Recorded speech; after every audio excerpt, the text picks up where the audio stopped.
പിതാവിന്റെയും പുത്രന്റെയും പരിശുദ്ധാത്മാവിന്റെയും നാമത്തിൽ ആമേൻ. എൻ്റെ പ്രിയപ്പെട്ടവരെ, ഏപ്രിൽ 27 ഞായറാഴ്ച നമുക്ക് പ്രാർത്ഥിക്കാം. അമ്മേ പരിശുദ്ധമ്മേ, അമ്മേ പരിശുദ്ധമ്മേ, ദൈവമാതാവേ, ദൈവമാതാവേ, കൃപാസനത്തിലൂടെ ഞങ്ങൾക്കും ഞങ്ങളുടെ ദേശത്തിനും അമ്മ മധ്യസ്ഥം തേടി തന്ന എല്ലാ അനുഗ്രഹങ്ങൾക്കും കൃപകൾക്കും ഞങ്ങളിപ്പോൾ ഹൃദയം നിറഞ്ഞ നന്ദി പറയുന്നു. അമ്മേ പരിശുദ്ധമ്മേ, ദൈവമാതാവേ, 2004 ഡിസംബർ 7 ഉച്ച കഴിഞ്ഞ് 2:30 കൃപാസനത്തിൽ സംഭവിച്ച അമ്മയുടെ പ്രത്യക്ഷപ്പെടലിനെ കുറിച്ച് തിരുസഭയ്ക്ക് സമർപ്പിച്ചിരിക്കുന്ന പഠനരേഖകളുടെ സഭാത്മകമായ പഠനം ആരംഭിക്കുവാൻ ഞങ്ങൾ പ്രാർത്ഥിക്കുന്നു. അമ്മേ പരിശുദ്ധമ്മേ, ഭൂസ്വർലോകങ്ങളുടെ രാജ്ഞിയായ അങ്ങേയ്ക്ക് പ്രപഞ്ചപ്രകൃതിയെ തന്നെ തിരുസഭ പ്രതിഷ്ഠിക്കുവാൻ ഈ പ്രത്യക്ഷീകരണം വഴി ഇടയാക്കിയ പരിശുദ്ധ അമ്മേ, ജപമാല മാതാവേ, സകല കൃപാസനം പ്രാർത്ഥനകളോടും ചേർത്ത് ഞങ്ങളിപ്പോൾ പ്രാർത്ഥിക്കുന്ന ഈ കുടുംബത്തിന്റെ പ്രത്യേക നിയോഗം.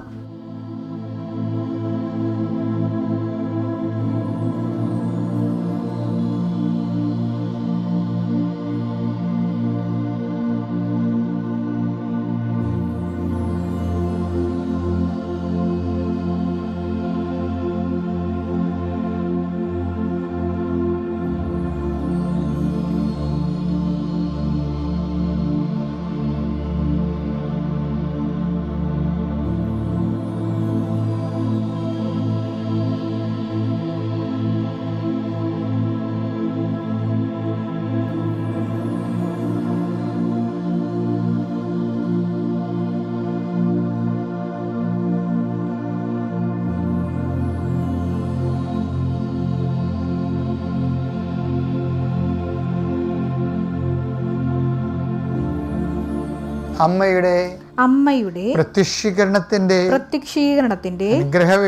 അനുഗ്രഹവേളയിൽ ഞങ്ങൾക്ക് സാധിച്ചു തരുവാൻ കനിയണമേ. ആമേൻ. വിശ്വാസ പ്രമാണം. സർവശക്തനായ പിതാവും ആകാശത്തിന്റെയും ഭൂമിയുടെയും സൃഷ്ടാവുമായ ദൈവത്തിൽ ഞാൻ വിശ്വസിക്കുന്നു. അവിടുത്തെ ഏകപുത്രനും ഞങ്ങളുടെ കർത്താവുമായ ഈശോമിശിഹായിലും ഞാൻ വിശ്വസിക്കുന്നു.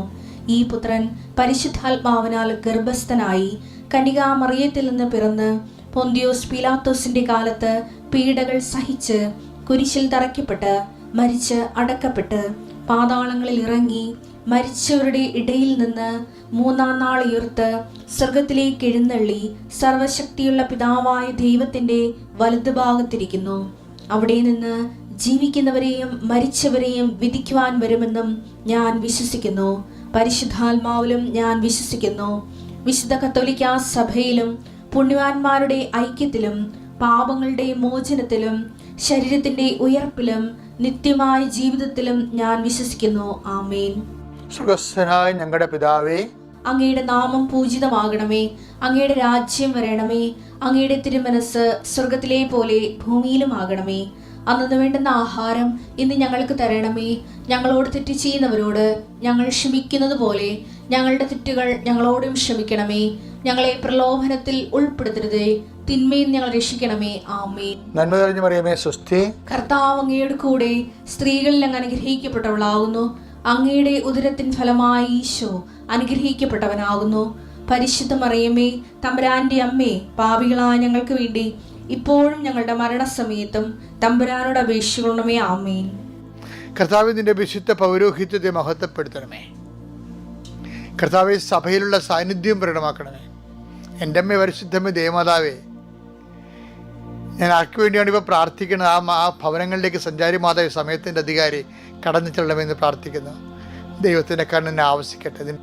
പല വിഷയങ്ങൾ കാരണം മനസ്സുകൊണ്ട് തളർന്നിരിക്കുന്നവരെ കർത്താവ് ആരിപ്പോയിനെ ചൂടാക്കുകയും വാടിപ്പോയി നനച്ച് കുളിപ്പിക്കുകയും ചെയ്യുന്ന ദൈവത്തിൻ്റെ പരിശുദ്ധാത്മാവ് നിങ്ങൾ ബലം പ്രാപിക്കട്ടെ എന്ന് പ്രാർത്ഥിക്കുന്നു.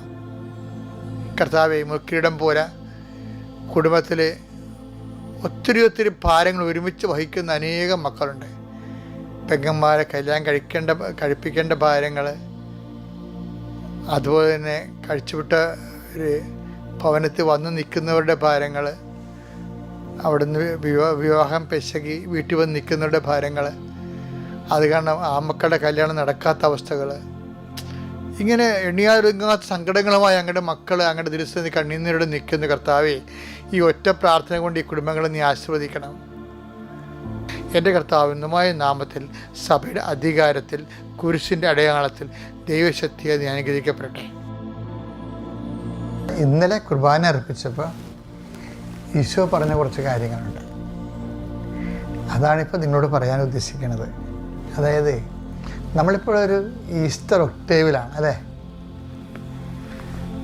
ഈസ്റ്റർ ഒക്ടേവ് ഇപ്പോൾ ഫേമസ് ആയല്ലേ? ജോൺ പോൾ മാർപ്പാപ്പയും അതുപോലെ തന്നെ ബെനഡിക്ട് മാർപ്പാപ്പയും അതുപോലെ തന്നെ നമ്മുടെ ഫ്രാൻസിസ് മാർപ്പാപ്പയും ഒക്കെ സ്വർഗപ്രവേശനം നടത്തിയത് ഈസ്റ്റർ ഒക്ടേവിലാണ്. അപ്പം നല്ലൊരു കാലഘട്ടമാണ് വിശ്വാസത്തിന്. ഈസ്റ്റർ ഒക്ടേവിൽ സംഭവിക്കുന്ന കാര്യങ്ങളാണ് അൾത്താരയിൽ സഭയിൽ വായിച്ച് കേൾക്കുന്നത്. അപ്പോൾ ഈശോ ആദ്യം പ്രത്യക്ഷപ്പെട്ടത് മേരി മാഗ്ഡലിനെ, പിന്നെ പ്രത്യക്ഷപ്പെട്ടത് പത്രോസിനെ, പിന്നെ പ്രത്യക്ഷപ്പെട്ടത് നമ്മുടെ ക്ലെയോഫാസ് ഉൾപ്പെടെ എമാവുസിലെ ശിഷ്യന്മാർക്ക്. ഇവർക്കെല്ലാം പ്രത്യക്ഷപ്പെട്ടെങ്കിലും ഇവർ പലരും വിശ്വസിച്ചില്ല. അതുകൊണ്ട് ഈശോ എന്ത് ചെയ്ത് എല്ലാവരും കൂടിയിരിക്കെ പ്രത്യക്ഷപ്പെട്ട് എന്നിട്ട് ഒറ്റക്കാര്യം പറഞ്ഞു. മർക്കൂസിന് 16-ാം അധ്യായമാണ്, 14-15 വാക്യങ്ങളാണ്. പിന്നീട് അവർ 11 പേർ 11 പേരും ഭക്ഷണത്തിനിരിക്കുമ്പോൾ അവൻ അവർക്ക് പ്രത്യക്ഷപ്പെട്ടു. ഉയർപ്പിക്കപ്പെട്ടതിന് ശേഷം തന്നെ കണ്ടവരെ വിശ്വസിക്കാത്തത് നിമിത്തം തന്നെ കണ്ടവരാരൊക്കെയാണ്? മേരി മാഗ്ഡലിൻ, പിന്നെ ആരാണ്? എമാവുസിലെ ശിഷ്യന്മാർ. ഇവരാരും അണ്ണന്മാർ വിശ്വസിച്ചിട്ടില്ല. വിശ്വസിക്കാത്ത നിമിത്തം അവരുടെ വിശ്വാസരാഹിത്യത്തെ ഹൃദയകാഠിന്യത്തെയും അവൻ കുറ്റപ്പെടുത്തി. അവൻ അവരോട് പറഞ്ഞു. അതേ ജസ്റ്റ് നേരെ ഇങ്ങോട്ട് പറഞ്ഞണ്ടല്ലോ, ഒരു 1.5 വരാൻ വേണ്ടത് ഇതാണ്. ഉയർത്തെഴുന്നേൽപ്പിച്ചു, കർത്താവ് ഉയർത്തെഴുന്നേറ്റു, ഞങ്ങൾ കണ്ടു, ആന കൂനെന്നൊക്കെ പറഞ്ഞിട്ട് കഥ നീലെന്നാണ് പറയണത്. മനസ്സിലായില്ലേ? ഉയർത്തെഴുന്നേറ്റ് പാസ്കൽ ലാമ്പ് ഉയർത്തി ക്രിസ്തുവിൻ പ്രകാശം എന്നൊക്കെ പറഞ്ഞിട്ട് വലിയ കഥയൊന്നുമില്ല. എന്താണ് അതിനൊക്കെ കഥ ഉണ്ടാകണമെങ്കിൽ എന്ത് ചെയ്യണം? ഉയർത്തെഴുന്നേൽപ്പിന് സാക്ഷ്യം വഹിക്കണമെന്ന്. അതെന്താ വായിച്ചേ? അവൻ അവരോട് പറഞ്ഞു, നിങ്ങൾ ലോകമെങ്ങും പോയി. അതേ കിടക്കണം. നിങ്ങൾ ലോകമെങ്ങും പോയി എല്ലാ സൃഷ്ടികളോടും സുവിശേഷം പ്രസംഗിക്കുവിൻ. എൻ്റെ ദൈവത്തിലെ എന്ത് ഈസ്റ്റർ ഒക്ടേവാണെന്ന് പറഞ്ഞാലും ഭയങ്കരമായിട്ട് ഈസ്റ്റർ ഒക്ടേവിൽ നമ്മൾ അതിൻ്റെ വ്യത്യസ്തമായ സുവിശേഷങ്ങൾ കേട്ടാലും സുവിശേഷം കൈമാറുന്നില്ലെങ്കിൽ, ഇപ്പോൾ വത്തിക്കാൻ സൂനോദോസ് കഴിഞ്ഞിട്ട് 50 വർഷം കഴിഞ്ഞു അല്ലേ? ഇപ്പോൾ സഭ സ്വഭാവത്തിൽ മിഷണറി ആണെന്നൊക്കെ പറയണതെന്ന് വെച്ച് കഴിഞ്ഞാൽ ഓരോ അണ്ണന്മാരും ക്രിസ്തുവിൻ്റെ ഉയർത്തെഴുന്നേൽപ്പിൻ്റെ ഭാഗഭാഗത്തും കിട്ടാനാണ് ന്യായപ്പെടുന്നത്. അല്ല, നമുക്ക് നിത്യരക്ഷ കിട്ടണമെന്നൊരു സെക്കൻഡറി തിങ് ആയിരിക്കും ചിലപ്പോൾ അതിൻ്റെ അകത്ത്. ക്രിസ്തുവിൻ്റെ ഉയർത്തെഴുന്നേൽപ്പിൽ നമുക്ക് പങ്കാളിത്തം കിട്ടാൻ വേണ്ടിയാണ് നമ്മൾ ജ്ഞാനസ്ഥാനം സ്വീകരിക്കുന്നത്. ആ ജ്ഞാനസ്ഥാനത്തിൻ്റെ പ്രഥമ ഉത്തരവാദിത്വം എന്താ? ജ്ഞാനസ്ഥാനത്തിൻ്റെ പ്രഥമ ഉത്തരവാദിത്വം എന്താണ്? ക്രിസ്തുവിനെ കൈമാറുക എന്നുള്ളതാണ്. ക്രിസ്തുവിനെ കൈമാറാൻ. അപ്പം ഞാനും കർത്താവിനെ എൻ്റെ ജീവിതത്തിലൂടെ കൈമാറിക്കൊള്ളാം. അതുകൊണ്ടാണ് ഈ ജ്ഞാനസ്ഥാനം വെറുതെ വാഗ്ദാനം നടത്തണത്. അപ്പോൾ സഭയ്ക്ക് നല്ല ബോധമുണ്ട്. അതായത് കുഞ്ഞുങ്ങളെ ജ്ഞാനസ്ഥാനപ്പെടുത്തുന്നത് സഭയുടെ പാരമ്പര്യമാണെങ്കിലും മുതിർന്ന് കഴിയുമ്പോൾ അവർ സ്വന്തമായിട്ട് ജ്ഞാനസ്ഥാനം അവർ സ്വീകരിച്ച ജ്ഞാനസ്ഥാനത്തെ വെറുതെ വാഗ്ദാനം നടത്തി പുതുക്കണമെന്നുണ്ട്. അങ്ങനെ പുതുക്കണത് എന്തിനു വേണ്ടിയാണ്?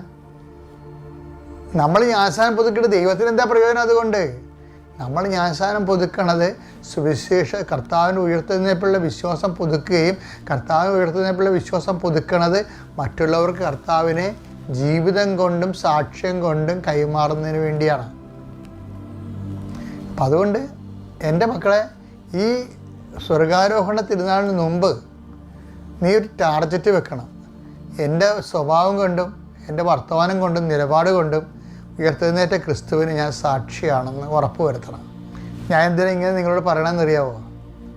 അതായത് ഉയർത്തെഴുന്നേൽപ്പിന് സാക്ഷിയാണെന്ന് ദൈവത്തിന് തോന്നിയ പിന്നെ നമ്മളുടെ മുഴുവനും കാര്യങ്ങൾ ദൈവത്തിൻ്റെ കാര്യമാകും. ഇപ്പം എന്താ നിൻ്റെ കാര്യങ്ങൾക്ക് ഇങ്ങനെ താമസിക്കണ എന്താ? പല കാര്യങ്ങളും, വീട്, ജോലി, വിവാഹം, പ്രാർത്ഥനാ ജീവിതം, വിശ്വാസ ജീവിതം ഒന്നും വളർച്ചയില്ലാത്തത് എന്താണ്? അത് വളർന്നതുകൊണ്ട് ദൈവത്തിന് പ്രത്യേകിച്ച് പ്രയോജനമൊന്നുമില്ല. അതാണ് വിഷയം. നമ്മൾ ബുദ്ധിയുള്ളവരെന്താണ്? നമുക്കറിയാലോ, faith life is intelligent life. എന്താ എൻ്റെ കാര്യം? അപ്പോൾ നമുക്ക് ദൈവത്തിന് പ്രയോജനമുണ്ട് ദൈവം തോന്നിയാൽ ദൈവത്തിൻ്റെ ഉത്തരവാദിത്തമാണ് ദൈവത്തിൻ്റെ പൈതലിനെ സംരക്ഷിക്കുക, അവനെ വളർത്തുക, അവനെ നിലനിർത്തുക, അവനെ അഭിവൃദ്ധിപ്പെടുത്തുക. അപ്പം അത് നിൻ്റെ അഭിവൃദ്ധിയുടെ വിഷയം ദൈവത്തിൻ്റെ കാര്യമായിട്ട് വരണ രീതിയിൽ നീ നിൻ്റെ ജീവിതം, നിൻ്റെ സമീപനമൊക്കെ തുടച്ചു വാർക്കണം. അപ്പം നീ അത്ഭുതം കാണും. Praise the Lord.